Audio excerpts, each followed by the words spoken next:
Dan pemirsa, untuk mengetahui perkembangan dan latar belakang kematian ibu dan anak tersebut sudah bergabung bersama kami Kabid Humas Polda Metro Jaya Kombes Pol Trunoyudo Wisnu Andiko dan pakar psikologi forensik Reza Indragiri. Selamat pagi Pak Truno dan juga Mas Reza. Pak Truno, selamat pagi. Mas Reza, selamat pagi. Oke, Pak Truno, ini yang ditunggu-tunggu dari hasil penyelidikan polisi sekarang, ada perkembangan terbaru apa Pak Truno? Ya, baik, kami jelaskan Polda Metro Jaya dalam hal ini Direktorat Reserse Kriminal Umum telah melakukan langkah-langkah penyelidikan. Tentu sekecil apapun dalam alat bukti, dalam proses penyelidikan secara induktif atau yang berada di TKP, sekitaran rumah, ini bagian daripada awal untuk secara simultan yang berkesinambungan penyelidikan ini dan tidak juga kita lakukan hal-hal yang secara teknis, namun kita juga berkolaborasi interprofesi terkait dengan scientific crime investigation.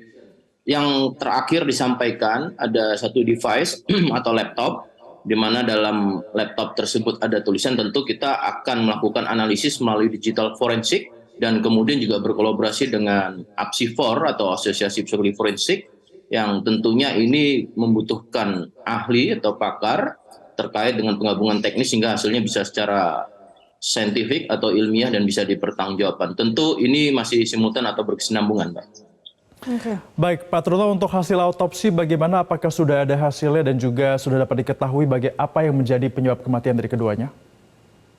Ya, dalam proses penyelidikan induktif diantaranya juga terdapat 2 jenazah. Ini juga kita lakukan secara saintifik, di mana tim kedokteran forensik masih terus bekerja sejak kemarin, yang dipimpin langsung Kepala Bidang Kedokteran dan Kesehatan Polda Metro Jaya bergabung dengan RSCM dan Rumah Sakit Polri.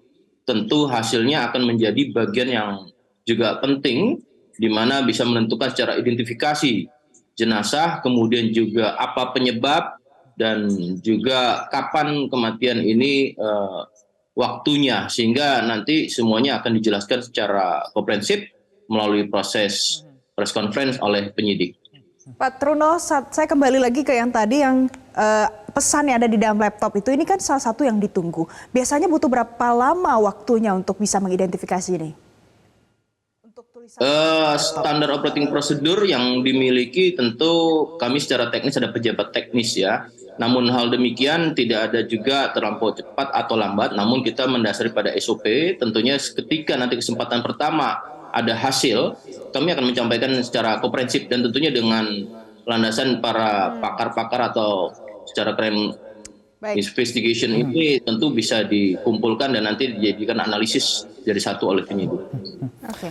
Baik, saya mau coba ke Mas Reza. Mas Reza, kalau kita melihat kasusnya ini ditemukan duanya tanpa nyawa seperti itu, apakah ini ada indikasi bahwa bunuh diri atau ada indikasi ada pembunuhan di dalamnya?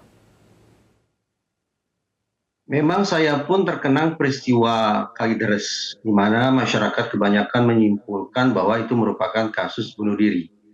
Tetapi saya selalu berpikiran bahwa kendati di TKP-nya ada satu, dan waktu peristiwanya juga barangkali satu, namun mengingat ternyata ada lebih dari satu jasad, tetap perlu dipastikan jasad per jasad, secara spesifik, secara definitif penyebab kematian masing-masing itu apa. Karena kalau kita bicara tentang penyebab kematian, itu ada 4 kemungkinan.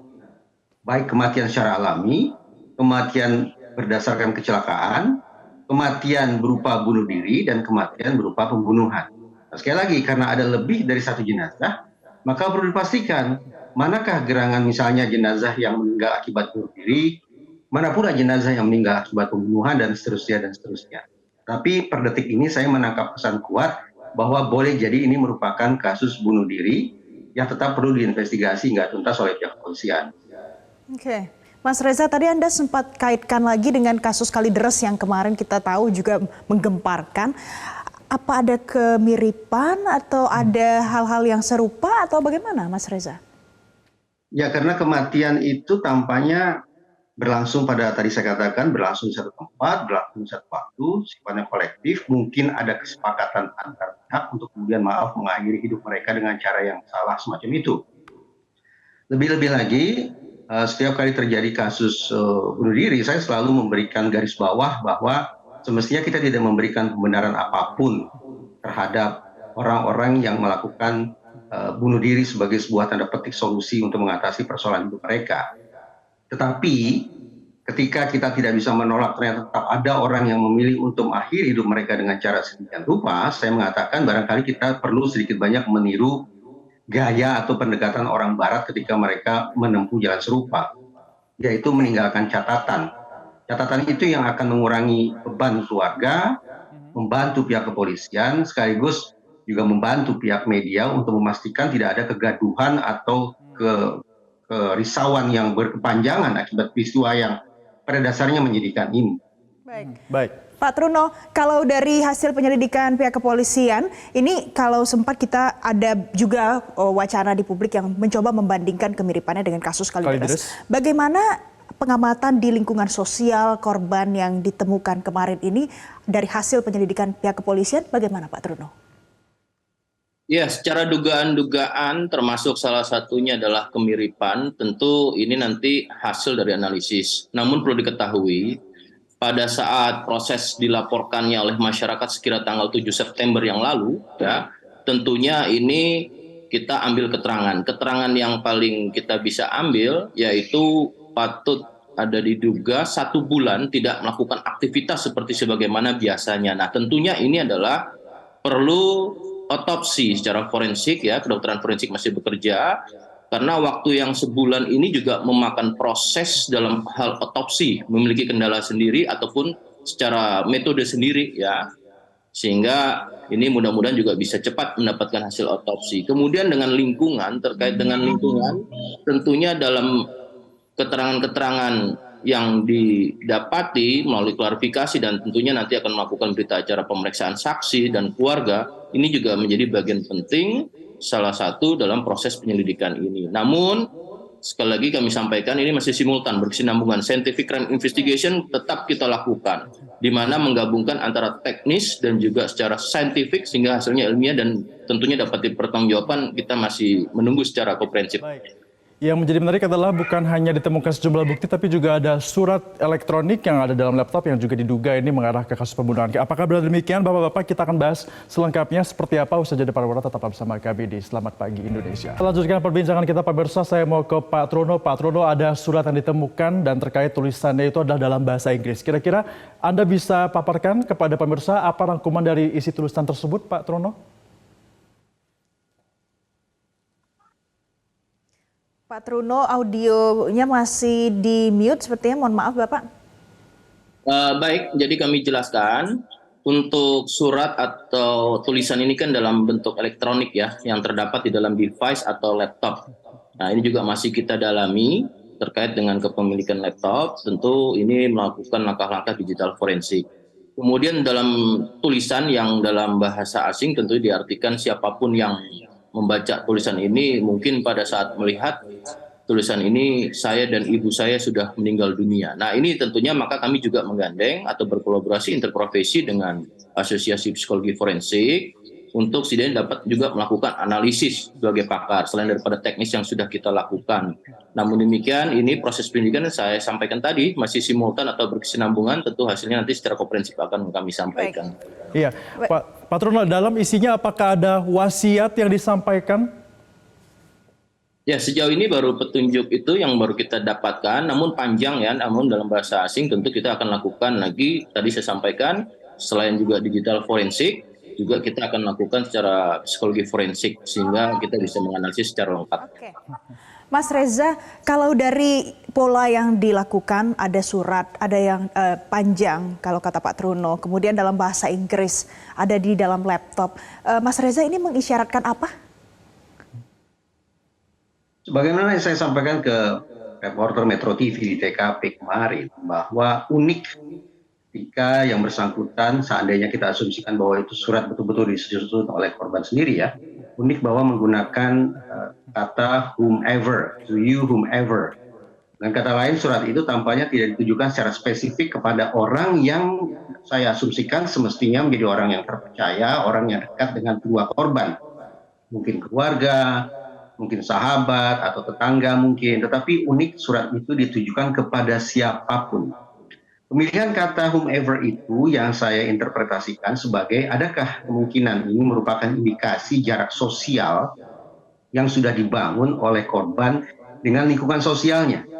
Adakah ini merupakan pertanda bahwa kedua korban sudah mengasingkan diri mereka, membangun sebuah tembok psikis yang sedemikian tebal, sehingga mereka seolah tidak lagi menemukan tempat yang bisa mereka percaya untuk berbagi isi hati. Curhat dilakukan kepada siapapun. Nah, kalau memang ini merupakan bentuk jarak sosial yang dibangun sedemikian lebar oleh korban, saya terkenang dengan hasil riset yang menyimpulkan bahwa dalam sangat banyak kasus bunuh diri, kondisi psikologis yang menyertai korban adalah depresi atau gangguan perasaan. Angkanya sangat fantastis, yaitu sekitar 90%. Tapi penting untuk dicatat bahwa seandainya disimpulkan bahwa korban mengalami gangguan perasaan atau affective disorder, bentuknya misalnya adalah depresi, penting untuk dicermati lebih lanjut karena studi juga yang menemukan bahwa acap kali dalam kasus-kasus bunuh diri korban memiliki komorbiditas, artinya memiliki kekhasan psikologis, memiliki masalah psikologis lebih dari satu. Apa saja misalnya? Tercatat misalnya adalah penyalahgunaan obat-obatan, atau gangguan kepribadian ambang, gangguan semacam itulah yang perlu ditelusuri oleh para profesional untuk sampai pada simpulan tentang bagaimana sesungguhnya potret psikologis korban pada saat mereka melakukan aksi bunuh diri tersebut. Ya, baik Pak Truno, singkat saja, selain dengan adanya temuan surat, ada juga temuan botol minuman di dekat jenazah. Apakah ini ada kaitannya dan apa isi dari botol tersebut, Pak Truno? Ya, perlu kami jelaskan dari awal kami sampaikan penyelidikan metode secara induktif ya dari secara lingkungan TKP. Ini di TKP kita dapati sekecil apapun ini akan menjadi alat bukti sekaligus termasuk cairan tersebut. Kita akan lakukan secara forensik ya, kimia forensik yang nanti kita juga pada saat di TKP awal kita sudah lengkap turun dengan tim Inavis Polri ya. Di mana semua hasil ini metodenya saya sampaikan tadi scientific crime investigation. Apapun, sekecil apapun ini menjadi petunjuk ataupun alat bukti yang tentunya menggabungkan antara teknis dan saintifik, tentu ini hasilnya akan ilmiah dan bisa dipertanggungjawabkan. Kita masih menunggu. Saya sampaikan secara simultan kita masih bersinambungan dalam proses penyelidikan ini. Jadi hasil lidiknya lebih jauh masih ditunggu lagi, nanti juga hasil analisa forensik juga masih ditunggu. Terima kasih Pak Truno Yudo Wisnu Andiko sudah bergabung bersama kami. Terima kasih Mas Reza Indragiri sudah bergabung bersama kami pagi hari ini di Metro TV Pagi. Jelajahi cara baru mendapatkan informasi. Download Metro TV Extend sekarang.